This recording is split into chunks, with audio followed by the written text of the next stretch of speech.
When you hear the words Israel and Palestine, what is the first thing that comes into your mind?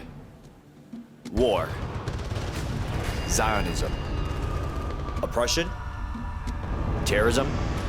These sacred lands within the Middle East have been in constant conflict for thousands of years, where millions of lives have been sacrificed for the rightful claim to this holy area. This is easily the most contentious real estate in the world. And I know for damn sure is that there is absolutely no way talking about this conflict without pissing somebody, if not everybody, off.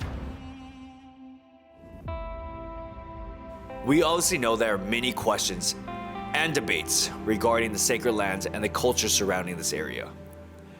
Growing up in the US, the media has taught us two things. Meanwhile, overseas, Israel is retaliating after a deadly terror attack in Tel Aviv yesterday. Surveillance cameras recorded a terrifying scene, and we should warn you if you haven't seen it, it can be very difficult to watch. This took place in a restaurant in Tel Aviv yesterday. Israel is a democratic country in the Middle East, countering terrorism, and Palestine is a region filled with Arabic terrorists trying to annihilate all Israeli settlers. I came to Israel to learn about reality and discover the truth of what lies behind the wall. By the end of this video, I am prepared to be injected with critical and sensitive opinions from people all around the world, and possibly even worse. So, here we go.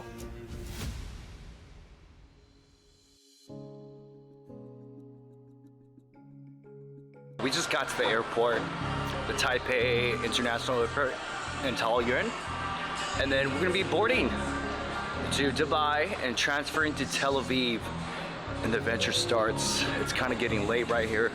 It's like 12:30, 12:40. It's probably like my first time to the Middle East, so I'm kind of excited for like the rich amount of history. I want to just sit down, talk to the people, learn about their mission, how they coexist and just live in peace there while everything is going on, chaos, the protests and everything that's different. So I don't know, we'll see. I didn't think there'll be this many people going to Dubai from Taiwan. Maybe they were going to Israel. Who knows? Gotta make a pilgrimage, you know? Thank you. Let's go. So we just got on our seat and we're gonna be headed to Dubai now. Probably a 9-hour flight. We'll probably be reaching Dubai around like 5 a.m. So we'll click back when we are there. So take care.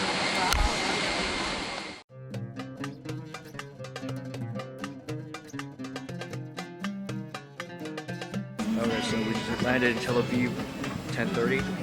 It's nice and bright outside. Nice and beautiful. Better than Taiwan weather. So let's get this shit going on. Today, I find myself in Israel, a land rich in history and steeped in conflict. Everything about this country, built from the ground up, has some kind of ancestral tie to religion: Judaism, Christianity, and Islam. I have never considered myself a religious person. My family, Buddhist. My grandparents, Catholic. And my aunt, Scientologist. Yeah, that's right. You heard that correctly. Growing up and surrounded by all these different kinds of beliefs and religions, it has never swayed me into believing in a higher power. What I truly believed at the end of the day is that most people in the world are innately good people, no matter what they believe in.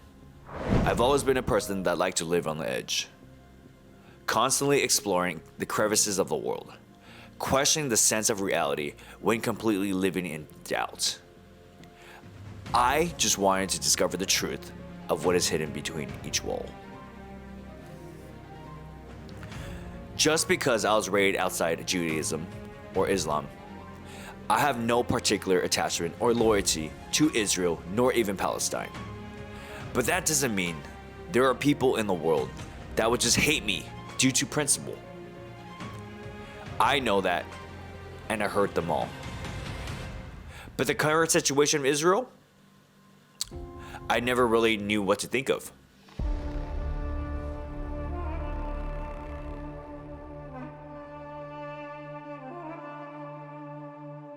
At first glimpse of Israel, you realize it's beautiful, lush, urban, developed, and chic.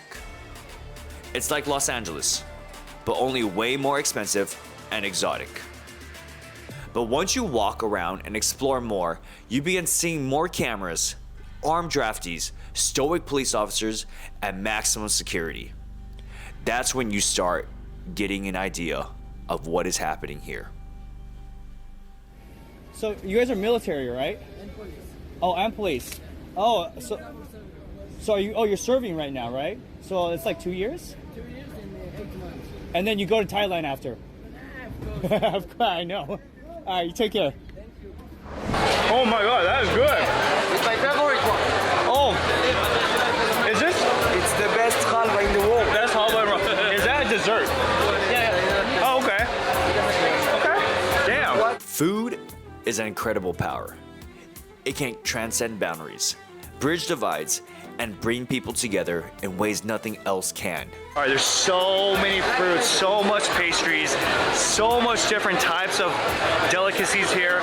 I don't even know where to start, and I don't even know what to eat, but it's kind of crazy out here. It feels like a party within a market. Maybe it's Shabbat that's coming up, but everybody comes here for the weekend and starts partying. And they got like fresh produce here as well. No matter where we come from, we all have the need for nourishment and connection. Hello, sir. Which one's your best one? Everything. Okay, what's a baklava? Everything baklava. Oh, these are all baklavas. Oh, which one's your favorite?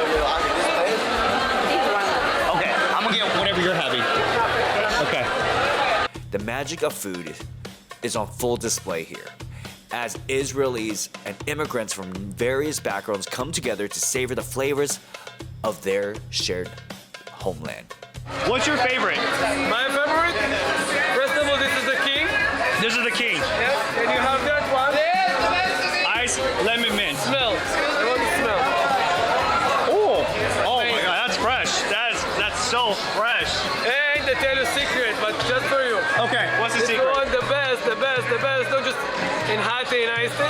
The best to get the tequila or tell with vodka. With flame. With vodka. Yeah, crazy. Okay. After you drink, you eat it.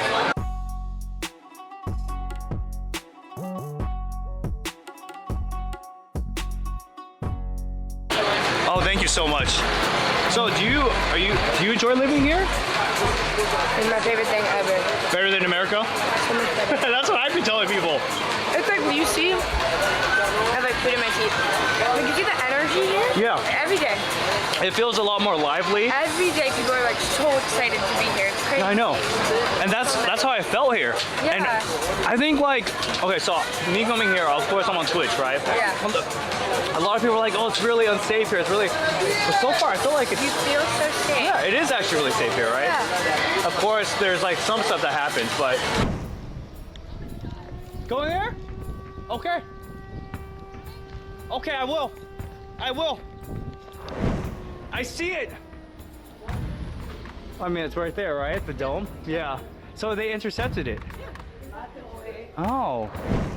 The sirens are still going off. That means they're still shooting, right? It might be not from Tel Aviv though. It might be not in this area. It might be like. It's Batyam. Yeah, Batyam. yeah.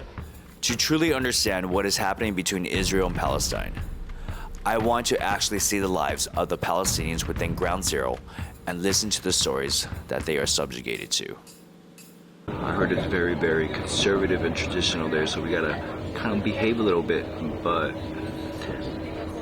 I don't know. I don't know what to expect there. I'd probably go check out the West Bank too as well. So let's see where we go.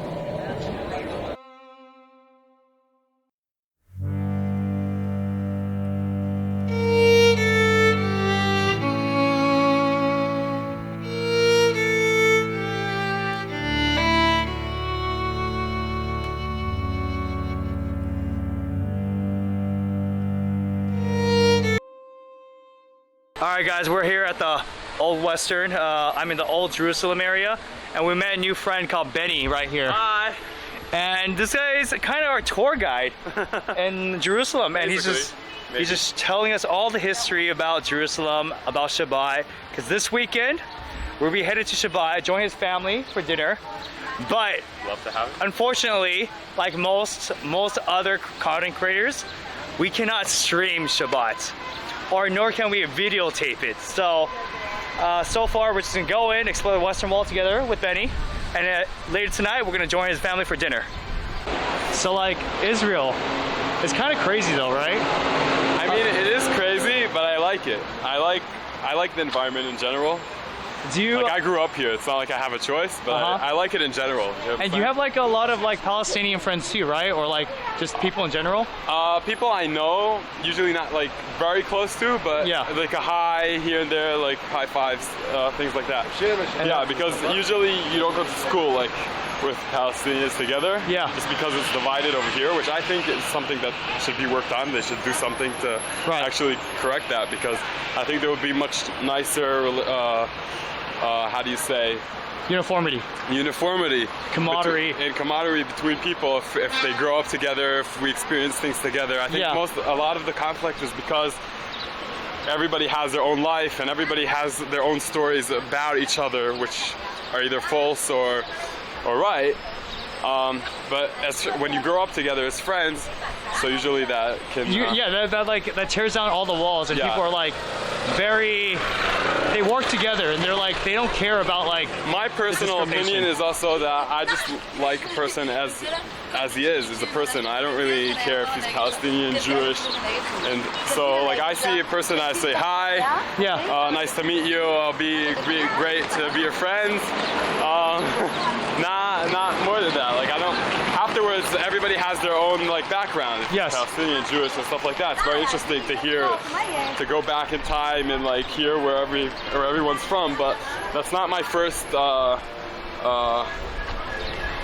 do you say? Help me with the words. Hoorah! First goal. First goal when I'm looking at a person. I'm looking at a person. I'm like, hi, nice to meet you. On the holy day of Shabbat, which Jews come together, break bread, share their biblical stories, and celebrate their redemption from slavery, I took it as an opportunity to visit the West Bank, Bethlehem. And ironically, Bethlehem is the legitimate birthplace of Christianity, where Jesus Christ was born. So tell me a little bit about the Western Wall. So basically, it's a religious place. The men Wait, hold up. put like Start over. Their face. They cover their head. Basically, so there's something separating us between like the sky where God is sitting and where we are. So as if we have like some to show that God is above you. Like God is above you. I'm like missing the word right here. Okay. There's, like, a perfect word for this. But that's the idea, basically. I see. So basically, before we pray, before we go into the Western Wall, we wash our hands so they're clean. Like we all throughout the day, we touch places and dirty things. So while we're praying, we want our hands to be clean. So there's a natla, Nagelwasser in German Yiddish. This one. Basically, it's we use this before we daven to clean our hands. We use it to fill it up, and also before we eat bread. Before you eat bread. Because bread is considered like a special food. This is why people say we break bread. Yeah. So basically, when you eat bread, it's like considered a meal. Okay. So you also use this to wash your hands. And just use it like this. You look for one. Here. Just like this? 1, 2, 3 times? Yeah. Okay. Do 3 on each hand. It's fine. Whatever. Oh. You don't have to do it.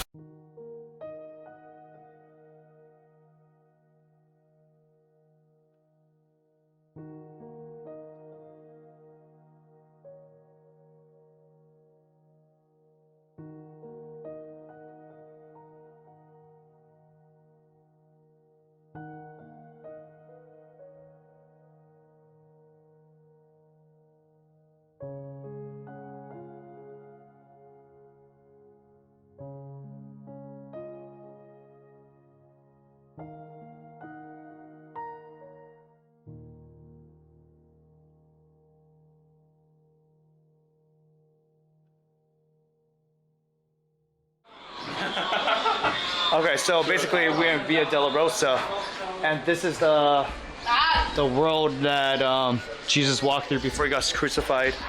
We just finished the Western Wall, checked it out. It was really peaceful, really amazing experience seeing everybody coming there and praying. But over here is like a beautiful, lots of histories, lots of people going through, and yeah, let's just check it out right now.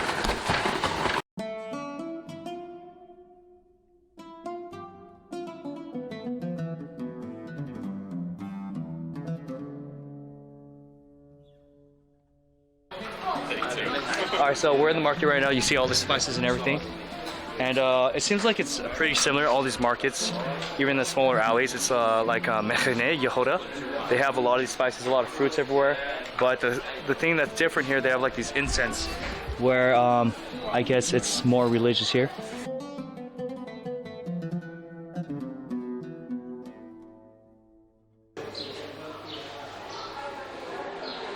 This is Cyrus apparently helps carry Jesus' cross back. Alright, we just finished getting to the end of Via Dolorosa. This is basically the end where he walked. And we're leaving the old city now. After this, we're probably going to pack up, get ready, and start heading to dinner with Mr. Benny. Yay! And then, but like I said, we can't film it. I think you're gonna go home and you're gonna be yeah. So, like I said, we can't film too much of it, but or we can't actually film it. We'll talk about it, but we'll see where we can go, and yeah. But Shabbat Shalom. Shabbat Shalom tonight. That's how you say it. Shabbat Shalom. Shabbat Shalom. Shabbat Shalom. So we're going Shabbat Shalom tonight. No filming. We'll see if the parents can say anything. I want to get some interviews, but we'll see. While the West Bank has got to be one of the most exciting places I've been to, it was one of the most nerve-wracking experiences in my life. As I came closer and closer to the West Bank, my expectations of reality began to slowly set in. Within the beauty of the country stood a wall that separates Israel and Palestine. This wall brought security to the Israelis as it lowered suicide bombings within the last 2 decades. But others would say it just created a humanitarian crisis on the other end. In 1967, after Six-Day War, Israel took control of the Gaza Strip, the Sinai Peninsula, the West Bank, the Golan Heights, and the annexed East Jerusalem. In 2003, Israel began construction of the wall on the Israeli-Palestinian border, which will stretch about 750 miles. At a time when we're trying to make peace, Israel government continues with the walls, the settlement activities, tightening the closure and sieges, in a line of fait accompli policies that destroys the essence of peace in this region. The tension and conflict between these two states soon turned into a tug-of-war between David and Goliath. To this day, there is still no common resolution. So, the most important question arises. How can you find peace without common ground?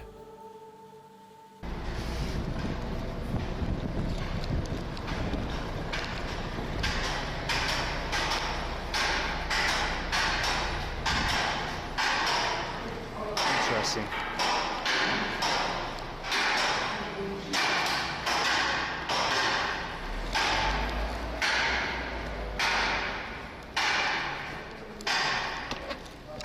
All right.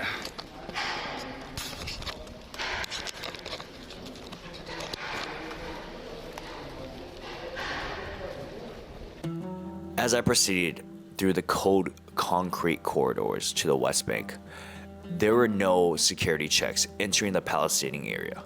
No stores, no people. It was just steel bars that divided the two regions, but with one way in and no way out. And you would think with all that money that Israel had spent to build such an immense fortified structure that the Palestinians living on their side were dangerous criminals or even terrorists waiting to massacre anyone that went through. However, this was not the case. From England. Like this one here, some people he say this one Banksy, but for me I don't believe that. Okay. I don't believe that. You don't believe if you it? Want, you can, yeah. If you want, you can go down. But if you want to see the graffiti for Banksy, the original, this is graffiti. Okay. For Banksy. But this is graffiti different place. Okay. For example, this one, the original one in Bet Sahur, from here 8 kilometers. You can go walking outside, not in Bethlehem, village from Bethlehem. And for example, this one in the wall, and you know the wall here in Bethlehem, 10 kilometers. You can see the wall from here, up the mountain there, okay? Okay. Right here we're at the wall in Palestine, and this is on the other side of the wall. And they got a lot of different vibe. It definitely feels like it's a very different from the Israeli side. It has a lot of life in terms of the energy that they put back. A different feel completely. But they love tourists. I'm from America. America, but you're original from Taiwanese. Taiwanese, you're okay. Yeah. For me, I like the people from Asia to coming to see the reality here. Yes, that's what I want. If you have any question, I am ready to answer. Okay. This is Mufreh. He's a Palestinian living in the West Bank and Bethlehem. He's a kind and upstanding man. The way he speaks and how he postures himself, you can tell he's a man with principle.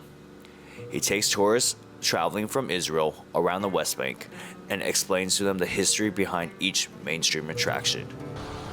This is Aida camp. This is the first refugee camp in Bethlehem. In Bethlehem, you have a 3 refugee camp. This one, the middle one, this one, you have a 5,000 inside this refugee. And the big one, Deshi camp, this one near the highway from here like 20 kilometers. You have 20,000 people there, live there. But all these people Palestinian, don't have any people from outside, okay? And you have another refugee camp, the name for the refugee camp, Al-Azzi camp. Al-Azzi camp. Al-Azzi, 2,000 people. Okay.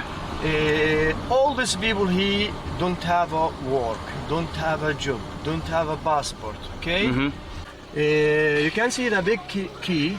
This is the story for the refugee people. He tried to send message for the world. This key for Palestinian he need.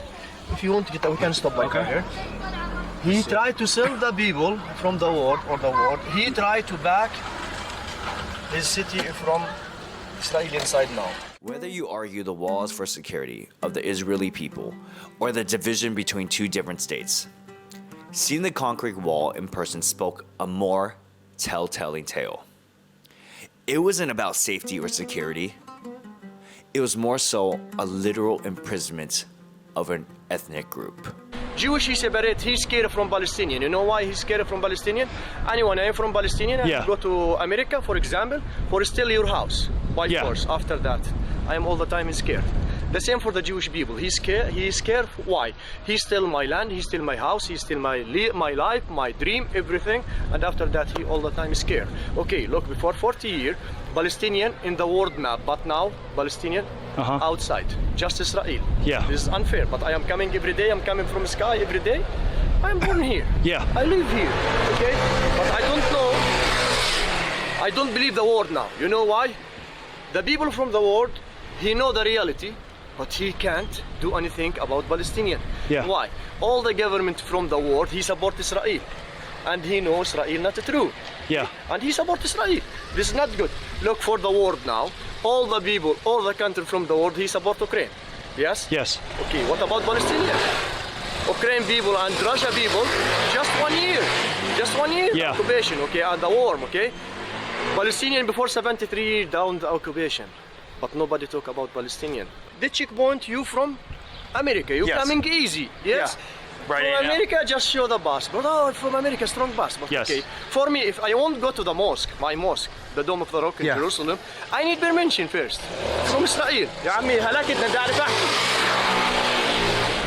I need permission from Israel. Okay, but this one not easy. Yeah. Different situation between Muslim and a Christian. Yes. If I am Christian, it's easier.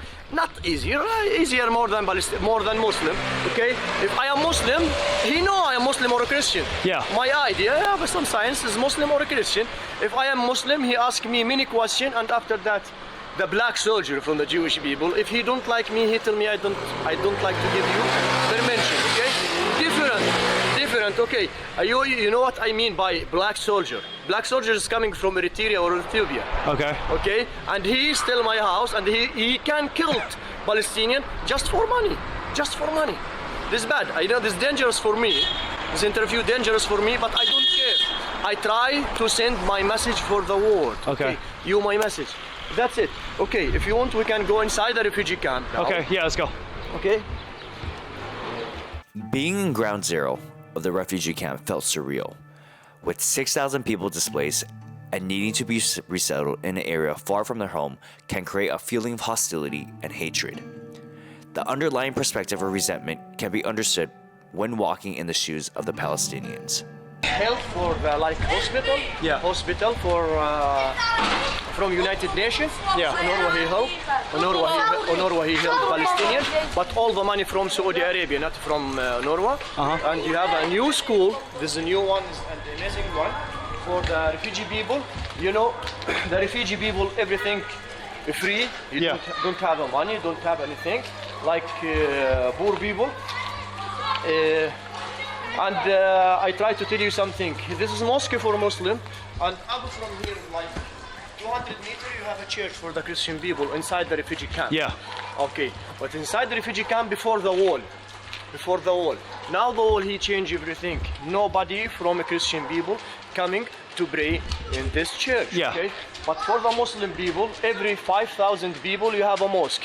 Okay, this refugee camp, you have a 2 mosques here. This one and another one down. The media all the time, he tried to send message for the world or the Europe people. Please, you can't go to Palestinian side. Palestinian side is dangerous, not good. You know what? Yeah, that's what I've been told. He don't need you to coming to see the reality. That's it. If I ask this man is some question, كيف حالك؟ السلام عليكم، شو الأخبار؟ الحمد لله. من وين أصلكم أنتم؟ علار. I ask him he from where original. علار هاي وين جنب وين؟ قريبا مالحة. وين؟ حسان. This he the village. أبوك اللي إجا هون ولا جدك اللي كان موجود هون؟ لا جد. His grandfather is transferred before 70 years and stay here, and he born here, and the father he born here.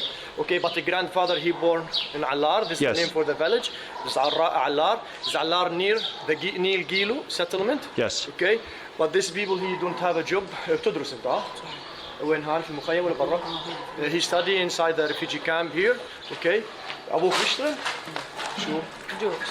Okay, his father he work here, but not good work. You know, not good salary. Yeah. It's bad salary. Look for the head. Yeah, I know. So how did this happen? It's from Jewish. From Jewish? From the settlers, from the soldiers coming here. He catch him by a gun here. قديش قعدت في المستشفى؟ قريب السنة. Is 1 year in the hospital, and after that you have someone catch him here in the leg. You have another shooting in the leg. What was the reason that he? شو سويت هذا؟ صار عندي نزيف بالدماغ، تكسر العظم هنا، الحين في كبسها جوا الدماغ، مسكت الشرايين. You have some iron inside the. Yeah. But you know, this one from refugee camp. You have many people like this man. Yeah. I think 6,000 here. You have 1,000 like this man. Okay, and this man, I think he lucky. You know why he lucky? He walk now. So right now we're in Palestine, and this is like a refugee area. It's about 6,000 people that have been displaced here, and it seems like it's not the most adequate living conditions here. They don't have electricity. Sometimes the water goes away, but it seems like people are still living their daily lives, pretending it's normal. But definitely. These people are very hardened, and they have experienced a lot of things that we can't imagine through the stories that we've heard from other people. Mufared took me to one of the community managers of the refugee camp, where he began explaining the perspective and the general feelings of Palestinians towards the Israeli government. Anas, my name is Anas Abu Surur. Anas Abu Surur. Yeah. And you're originally born in this Palestine area? Yeah, I am a refugee from a village called Beit Natif. It was occupied, and we were forcibly, my grandfather and my father were forcibly displaced from our village, and we have been refugees in Aida for 75 years now. 75 years. Yeah. So how did they displace you? Like, the military came and just pushed you out? Yeah, the Israeli, in that time it was like Zionist militias. They were like attacking the villages and towns, and they have done a lot of massacres on the villages around our village. And when they start like to attack our village, they start like damaging the houses and like using excessive force against the civilians. So the civilians, they like start to run out from their villages to find a safe space, and they take just a little like belongings, because they thought that they are returning back after like the fires stop or like the attacks stop. Yeah. But it never happened. Why was it not possible that you think you guys couldn't coexist? Like, why? Because World War II just happened, right? Yeah. And of course the Holocaust happened, and we all know that's a terrible thing too. So why couldn't they just come here and live, coexist with you guys even after all these like atrocities that happened? Why do you think that? Because of the Zionist like ideology and regime, they believe that they will, and they have plans like to colonize all the lands of Palestine. They don't want like Palestinians to live and stay in their own lands. Every time like there were like a possibility for a peace, Zionists, they don't accept any kind of peace, and they like use excessive force against the Palestinians. And that's what happened in 1993 when the Palestinian Liberation Movement, they have signed an Oslo Accords with Ishaq Rabin. The Zionists themselves, they killed Ishaq Rabin, and they haven't been committed to that Oslo Accords as a peace process. So like what's happening is all about the Zionist ideology. It's like a colonial ideology. They believe that when they stop colonizing the lands of Palestine, there will be no more Israel. And so all these displaced Arabs are just moving to refugee camps like this thing? What? They're just the displaced Arabs, or like Palestinians. Palestinians, yeah. Okay. The Israelis, they always like used to call us Arabs because they don't want to recognize that we are Palestinians and they were living in Palestine. So the correct formation terminology here would be Palestinians then? Yeah, we are Palestinians. We have been living in Palestine for more than 5,000 years, and we are the indigenous people of Palestine. And like the Israelis try always like to call us Arabs because they wanna like to portray to the world that we are Arabs. We belong to the Arab world. So any land of the Arab world like Egypt, Syria, Lebanon, we belong to there. But that's not true. We are Palestinians. We belong to the land of Palestine, and that's like. Okay. So when I was doing research. It says this area of Israel, right, or in Palestine, was after the Ottoman Empire. This area was called Palestine. Yeah. And the people was called Palestine. Even Aristotle, you know, the philosopher who was living Aristotle. There is like in his books that he mentioned in one of his books to Palestine on this area. So this like the name of this area. The Palestinian historical lands, it was called Palestine since thousands of years. Okay. So it's not true as the Zionists, or according to Zionist propaganda, they are saying that there is nothing called Palestine before. Yeah. Even it was under the Ottoman Empire. Do you still believe in two separate states in this area? If they can just draw a line, this is your state, this is your state, that's it. Yeah, and for me, it doesn't like It's not about like two states or one state. It's about like the regime itself. Okay. What like regime will control the people or will govern the people? You know. So you want the regime to stop and basically step down. Yeah, the regime it should itself be like treating people equally in justice, like to have our rights, our political rights, our human rights, our to be treated as residents, like to be treated equally, not like first class, second class, or third class as citizens. And like what for me it really it's really like meaningful. It's like that I have the right to return back to my village.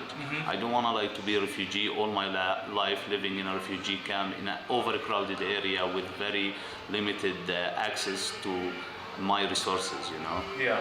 Yeah. From the people, it seems like in Israel, they fear the attacks of terror. And this is why they think this is okay of what they're doing. But the attacks of terror is what leads the government to push and do more and take over the settlements because they think it's their right or the settlement and it's their religion and so forth, right? Or whatever. But people in Palestine, you guys want rights, and you guys just want equality, your basic life humanitarian rights, but people in Israel, their government isn't giving you that. Well, that's right, but it depends on who's doing the terrorism. Who's like the one? Like it's like about individuals, about groups, or a state. You know, like what Israel is doing is a state terrorism. How they target children, civilians, and Palestinians every day. It's the terrorism, you know, and it's under the name of like, or they are justifying it by like the name of God, by the name of Jewish, by the name of religion, you know.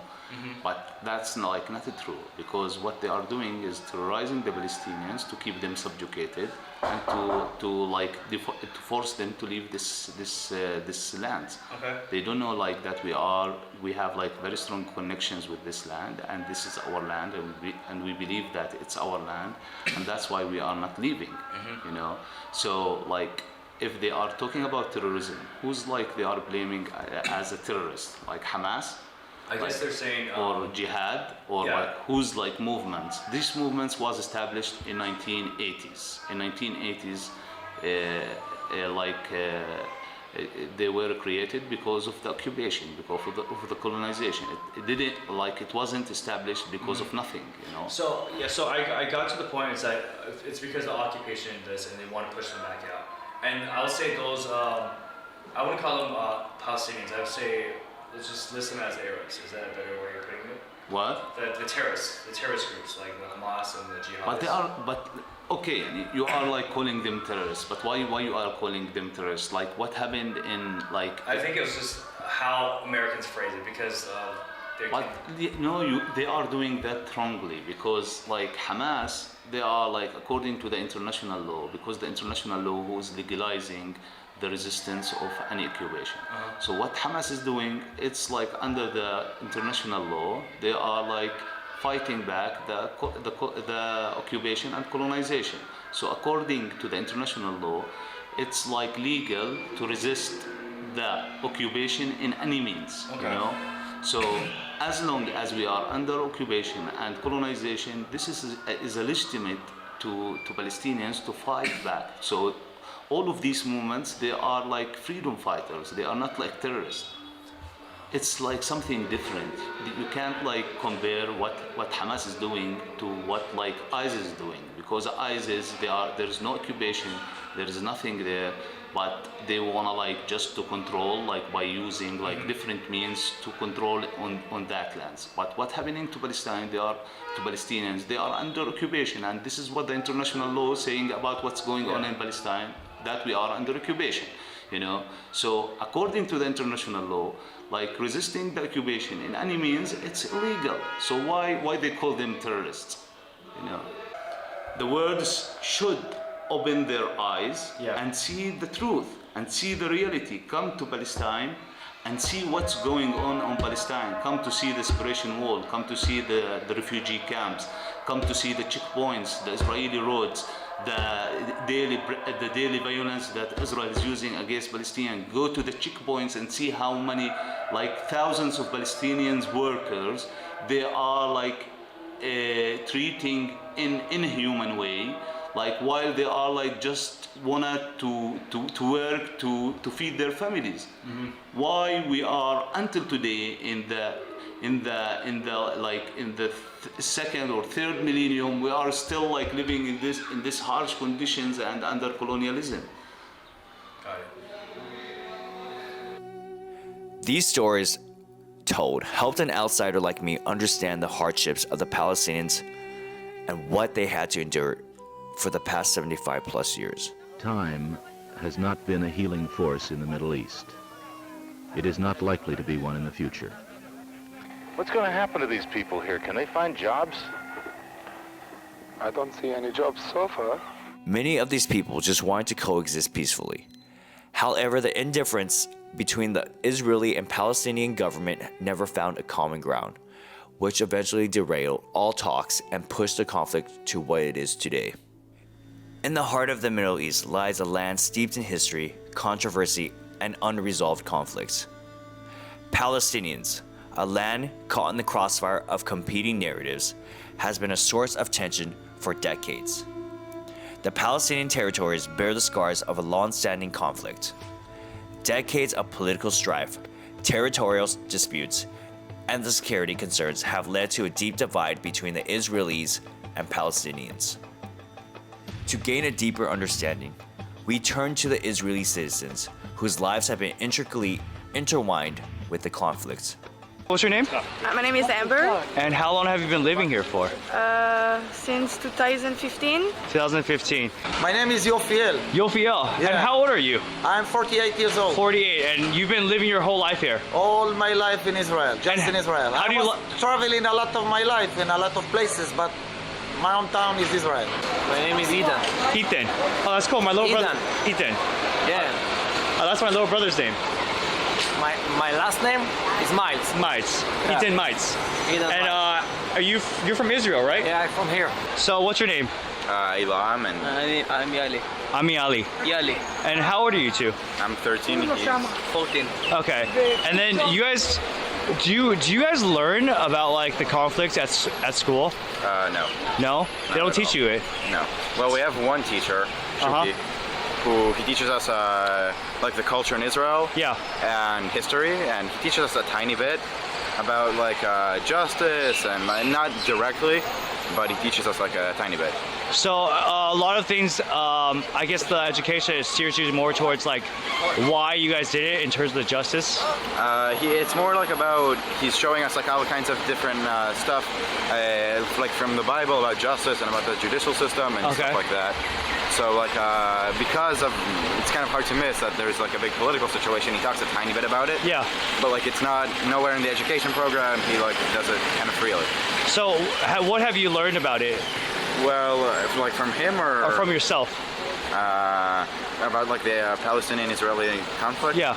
I understood that it's all about land. It started about like 70 years ago, but it really got bad after, how do you say Skema Yosua in English? Skema Yosua, come on, באנגלית. The Oslo Agreement. Okay. That's what I understood. There's this new show that I learned about from Kanachatze, who's talking about like the real stuff. I think it's like it's a very complicated topic of like who's right, who's wrong. Yeah. In my opinion, like they're both very, very wrong. What do you think about like the Israeli-Palestine conflicts? Like, I think we did a lot of mistakes. Like, can you elaborate on that or no? I won't. You won't? I won't. So, a lot of mistakes. And how do you think you guys could solve or find a resolution to like appease anyone? We don't have any solution. There is not. If there was a solution, we will already have peace. So it's too complicated. There is no solution. There's no solution? There is no solution. Even if you're president of the world? There was no solution. Okay. We talked about it with some friends and we're like, there was no solution. Because everybody wants something different, right? Yeah. So, and nobody is ready to compromise. It's like in a relationship, when two people are not ready to compromise. You break up? Yeah. So how does Israel and Palestine break up then? They break up, but they kind of break up, but it's still like in war, you know, hating each other. So until somebody is ready to do one step and the other to follow, maybe it will be peace. But for now, none of them want any of that. Because I do believe that like people are all over the world are like pretty much are good human beings. but it's just like pretty different governments or different propaganda brainwash us, and they make us think a certain way. Like here, the government is really fucked up. Do you have any Palestinian friends? Yeah, this is my friends. They work with me. I'm Palestinian. Okay, and you want to talk with them also? Yeah. Ibrahim! Ibrahim! Ibrahim! Oh, cool. Oh, hello. And 1 minute, you're right. So he lives in the West Bank then? He lives in the West Bank, yeah. And they travel here all the time? They work with me. And they're good people, right? There's nothing wrong with them. A person, it's a person. If it's a bad or if it's a good, it's a person. We don't know. Yeah. This is life, you know? Yeah. His name is Ibrahim. Tell him where you live. Ibrahim, hello. Hello. You're from Palestine, right? Palestine? Yes, I'm from Palestine. Nice to meet you. I'm doing interviews right now because I feel like a lot of the world needs to understand that people are people and we love each other and all we want is peace. Okay. Yeah, and but I feel like a lot of people have a bad, or they think a certain way about how life is and how they should coexist, right? Because the media shapes our thinking. Okay. The way we think. Every piece of media, every form of media has its own agenda. Do you have any Palestinian friends? Yes, I have. A lot? And not a lot, but I have. They're good people, right?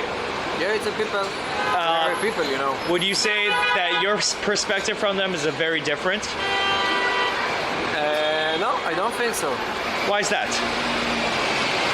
You know, we just like to be in peace. So. Because like, yeah, everybody that I met, even from Palestine and from here, majority of people just want peace and they don't want this conflict, they don't want this war anymore. And they don't want this conflict, they don't want war, they just want to live together. Nobody, like, to be in war. So I feel like the government is a little bit too extreme on both sides. And on both sides, yeah. Yeah. Do you have any like Palestinian friends? We have Arab friends, not Palestinians. Okay, okay. Them Muslim? Me. Amir Emmanuel. Yes. Yeah, they're Christian. Okay. How would you resolve this if you had all the power in the world? If I have all the power in the world, I make peace in 1 minute. I close all the factories that make guns. Okay. First, no factory that make guns, no factory that make bullets to shoot the guns. When you stop this, you can make peace. Okay. If you don't stop this, you can never make a peace. Because the factory want to make money, they want to sell the bullets. There is a people here in Israel that want the war. Okay. They want it. Yeah, they want it. Yeah. Why is that? Money. Money? Maybe money. So like America. I don't know. Like America. Yeah. Or like like the world. I don't know. All the world is going this way. But for us, for the people here, I'm sure that we want different. We want to be together. We want to live together. So you don't mind, like, just say, giving them their own state, like it doesn't matter to you? Yeah, it's no matter for me. If it's gonna be like, if it's making a peace, so why not? Okay. In the end, the resolution rests in the hands of those who seek peace and justice, and a better future for both Israelis and Palestinians. The people of Israel and Palestine are both innately good people that not only want peace with each other, but they also do believe both people deserve human rights. The fundamental conflict between these two nations cannot be blamed on the people existing there, but more so the two controlling parties that refuse to meet the common ground. As we continue our exploration, let us hope that the voices we've heard today can contribute to a path moving forward, where the wounds of the past can heal, and a new chapter of understanding and cooperation can be written.